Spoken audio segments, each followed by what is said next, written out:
ضلع چاغی سے ہمارے بیورو چیف شبیر احمد مینگل کی رپورٹ کے مطابق دالبندین میں ماسٹر پلان عذاب پلان میں تبدیل، تمام ترقیاتی اتوار رہ گئے، بازار میں دھول اور کھلے نالیوں کی بدبو سے لوگ پریشان۔ واضح رہے کہ ضلع چاغی کے صدر مقام دالبندین بازار کے ماسٹر پلان کھنڈر پلان میں تبدیل ہو گیا ہے۔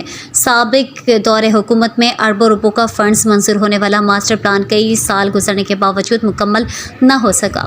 کام سست روی کی وجہ سے کئی سال گزرنے کے باوجود تاحال کام ادھورا رہ گیا ہے، جس کی وجہ سے بازار کے دکانداروں سمیت شہریوں کو سخت دقت کا سامنا کرنا پڑ رہا ہے۔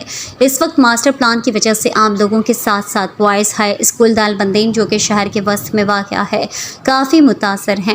اسکول کی چار دیواری بھی ماسٹر پلان میں آتا ہے۔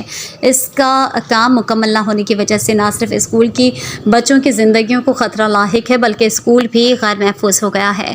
علاقے کے سیاسی و سماجی حلقوں نے چیف سیکرٹری بلوچستان اور متعلقہ حکام کے ذمہ داران کو دالبندین ماسٹر پلان کے ناقص اور سالوں سے التوا کا شکار کام کو جلد مکمل کرنے کی استدعا کرتے ہوئے کہا کہ ماسٹر پلان کے کام نہ ہونے کی وجہ سے شہر کی حالت روز بروز ابتر ہوتی جا رہی ہے، جبکہ ماسٹر پلان کے دیگر کام بھی ادھورا رہ گیا ہے۔ نشئی لوگ ترقیاتی کاموں کی سریا انچ نکال کر لے جا رہے ہیں۔ نااہل ٹھیکیداروں کے خلاف فوری کارروائی عمل میں لا کر ادھورے کام کو مکمل کر کے شہریوں کو اس عذاب سے چھٹکارا دلایا جائے تاکہ لوگ ماسٹر پلان سے مستفید ہو سکیں۔